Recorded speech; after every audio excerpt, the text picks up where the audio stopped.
Karibu mtazamaji wa Yuhoma Media. Nchini Marekani, kinachoendelea hivi sasa ni mkuu wa idara ya ulinzi Pete Hegseth ameanzisha kura ya maoni kwa umma kuhusu kubadilisha jina la idara hiyo iliyopo katika jengo la Pentagon kutokusomeka kama idara ya ulinzi, yani Department of Defense, kuwa idara ya vita, yani Department of War, huku akitoa chaguo kati ya jina vita na ulinzi ni jina gani litapendeza. Ama kweli hii ni nchi ya demokrasia. Kuna nchi Afrika maamuzi ni ya viongozi tu. Unastukia mambo yamebadilika, we kazi yako ni kupewa taarifa na kupokea, no question. Kwa maelezo ya bwana Pete Hegseth ambaye ni mkuu wa Pentagon, anadai kuwa hatua hii itachochea mabadiliko ya mifumo na kuhakikisha kuwa Marekani inazingatia umuhimu wa kujiandaa kwa vita, huku akionyesha kuwa ni muhimu kuchagua kati ya vita na ulinzi kwa usalama wa taifa hilo. Na pendekezo hili limekuja wakati ambapo kuna mjadala mkubwa kuhusu njia bora za kudumisha amani na usalama duniani kote, ila usichokijua hili jina Department of War liliwahi kutumika nchini Marekani huko nyuma kidogo. Kwa hiyo Pete hajalitoa mbinguni, ni hapa hapa katika sayari ya dunia. Waziri huyo wa ulinzi wa Marekani Pete Hegseth amekuwa akichunguza wazo la kubadilisha jina la idara ya ulinzi kwa idara ya vita, ambapo anaendelea kufanya uchunguzi wa maoni kutoka kwa umma ili kuona kama kubadilisha jina kutakuwa na msaada au kukubalika. Huku Hegseth ameeleza kuwa kubadili jina kungeweza kusaidia kuweka wazi majukumu ya idara hiyo na kuongeza uwazi kuhusu dhamira za Marekani katika masuala ya kijeshi. Yaani mtu yote duniani akisikia idara ya vita ya Marekani moja kwa moja ajue hapa akileta kiherehere tu dakika sifuri tutamwimbia nyimbo za huzuni. Tunaona kwamba Hegseth alitoa wazo hilo kama sehemu ya mjadala kuhusu mageuzi katika idara ya ulinzi, akipendekeza kwamba jina la Department of War linaweza kuwa bora zaidi kutokana na lengo la taasisi hiyo kuwa moja kwa moja ni vita na usalama wa taifa. Alikusudia kuona maoni ya umma ili kufahamu mtazamo wa watu kuhusu mabadiliko haya, akisisitiza umuhimu wa mjadala huu katika kuboresha ufanisi wa taasisi hiyo. Ambapo Pete Hegseth alishiriki kura ya maoni kwenye jukwaa la X akisema better name,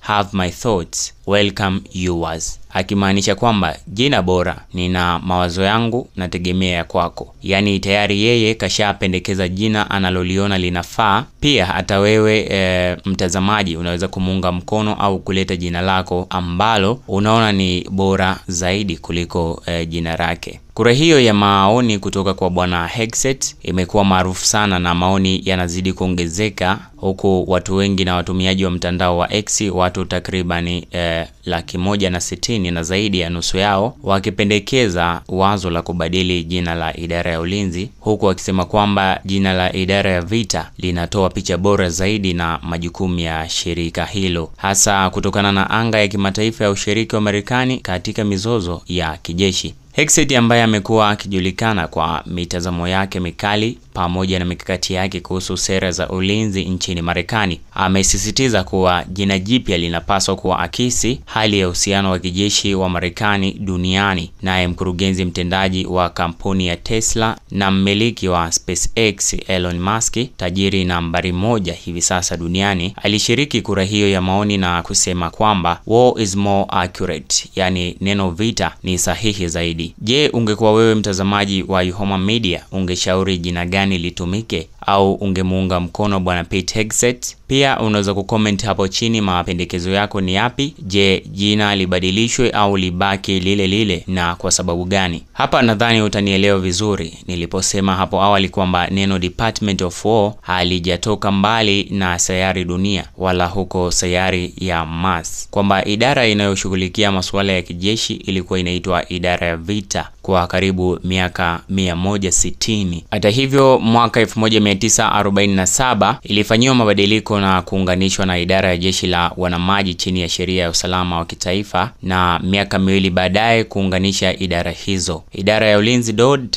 ilianzishwa ikichukua majukumu ya idara hiyo iliyofutwa huko nchini Marekani. Na nikufahamishe kuwa idara hii ya ulinzi DOD ilianzishwa kama sehemu ya juhudi za kuimarisha usimamizi wa kijeshi wa Marekani na kuboresha ushirikiano kati ya matawi mbalimbali ya jeshi, ambapo muundo huu ulilenga kuunda ushirikiano bora bora kati ya jeshi la anga, jeshi la ardhini na jeshi la wanamaji. Na kwa upande wa Marekani, hii ilikuwa ni hatua muhimu katika kuongeza ufanisi wa kimkakati na kisiasa, hasa wakati wa vita vya pili vya dunia na vita vya baridi. Kama unakumbuka, mfuatiliaji na mtazamaji wa Yuhoma Media pamoja na Yuhoma Digital Forum, mnamo mapema mwezi huu, Hegseth aliwahi kutamka kuwa Marekani iko tayari kuingia vitani na China ikiwa inahitajika. Na kauli hiyo ilikuwa kama majibu ya tishio la China kuhusu kulipiza kisasi kupitia kodi, kama sehemu ya vita vya kibiashara vilivyojiri kati ya mataifa mawili makubwa haya zaidi duniani, yani kati ya China na Marekani. Nikwambie tu, siku zote wapiganapo tembo zinazoumia ni nyasi. Hilo liweke akilini, kwani hukuona enzi za corona. Hayo tuyaache, tuombee wenzetu waliotangulia mbele za haki. Mungu awape makazi mema huko waliko. Amin.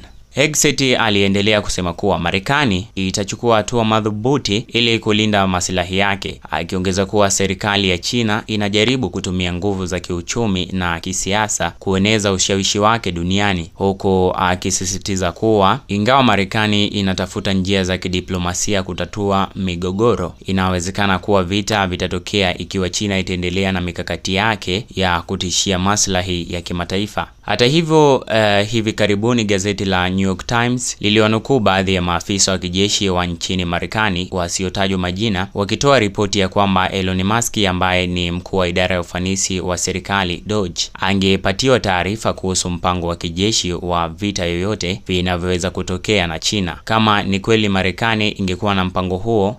Huku gazeti la The Wall Street Journal lilitoa ripoti ya kwamba mpango wa vita dhidi ya China ungekuwa mojawapo ya mada zitakazozungumziwa wakati wa ziara ya Musk kwenye jengo hilo la idara ya ulinzi ya Marekani. Hapa nalizungumzia jengo la Pentagon. Habari hiyo ilidai kuwa mkutano huo unaweza kumwezesha Musk kama mkuu wa kampuni ya Tesla na mmiliki wa SpaceX kupata siri za kijeshi ambazo hazipatikani kwa washindani wake wa kibiashara. Yaani kiufupi ni kwamba Marekani haikubaliani na kauli iliyotolewa na baadhi ya vyombo vya habari kadhaa vilivyotoa ripoti ya kuwa Marekani inahitaji kupimana nguvu na China. Hegseth alijibu ripoti za vyombo vya habari kupitia ukurasa wake wa X, akizipuuzia mbali taarifa za kuwa Musk alisema Marekani inahitaji kupigana na China na kusema kuwa habari ni za uongo. Huko Bwana Pitts, kama mkuu wa idara ya ulinzi, alisisitiza kwamba mkutano huo ulilenga masuala ya ubunifu, ufanisi na uzalishaji bora, na kuongeza kuwa mkutano na Elon Musk haukuwa wenye kujadili kuhusu mipango ya kivita dhidi ya China, bali ulilenga majadiliano kuhusu jinsi ya kuboresha na kuhakikisha uzalishaji wa teknolojia za kijeshi, akisisitiza kwamba lengo la mkutano huo lilikuwa ni kutafuta njia bora za kuboresha ubunifu na kuhakikisha ufanisi mkubwa katika utekelezaji wa majukumu ya ulinzi nchini Marekani. Huku naye rais wa Marekani Donald Trump amepuuza shutuma hizo, akizisema kuwa completely untrue, yani ni uzushi kabisa, na kulaumu vyombo vya habari vilivyoshindwa kwa kutunga uongo, na kusisitiza kuwa China haikuzungumziwa vibaya na Marekani wala kujadiliwa hata kidogo wakati wa mkutano huo.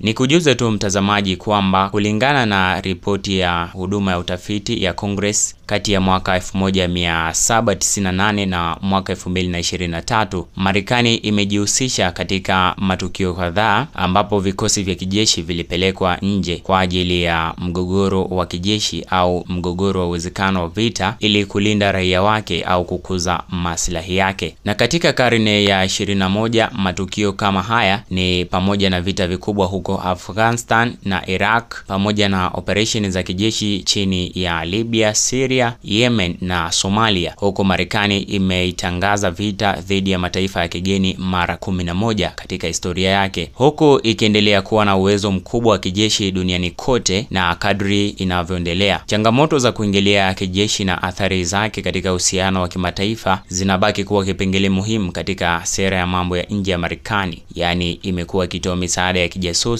kama ilivyokuwa kwa Ukraine dhidi ya Urusi kwa muda wa takribani miaka isiyopungua mitatu na kushiriki katika kuleta masuluhisho ya mizozo mbalimbali kwa usitishaji mapigano mara kwa mara kwa muda fulani ili kupata suluhu kama ilivyokuwa kwenye vita vya Ukraine na Urusi, japo watu wengi wamekuwa wakitizama Marekani kama kichocheo cha vita hivyo. Ni kujuze kwa ufupi tu kuhusu Pentagon. Hili ni jengo kuu la Wizara ya Ulinzi ya Marekani, US Department of Defense, na ni moja ya alama kuu za serikali ya Marekani. Liko Virginia karibu na mji mkuu wa Washington DC. Na Pentagon ni jengo lenye umbo la pentagon, yani mara tano, pembe tano, na linachukuliwa kuwa mojawapo ya majengo makubwa duniani kutokana na ukubwa na umuhimu wake, ambapo jengo hili la Pentagon ni makao makuu ya majeshi ya Marekani na ndiko ambako viongozi wakuu wa jeshi la nchi hiyo wanapofanya maamuzi muhimu kuhusu usalama wa taifa, mikakati ya kijeshi na sera za ulinzi. Licha ya kuwa ni jengo la serikali, Pentagon pia linajulikana kama ishara ya nguvu na ushawishi wa kijeshi wa Marekani duniani kote. Nipende kusema kwamba kwa wale Wakristo na Waislamu, niwatakie mfungo mwema wa Ramadhani pamoja na Kwaresma. Tuendelee kusubscribe, kutoa comment, kushare taarifa mbalimbali tunazorusha katika chaneli zetu za YouTube, Yuhoma TV Media pamoja na Yuhoma Digital Forum. Bye, see you later. Usisahau kusubscribe, like na kubonyeza alama ya kengele. Asante.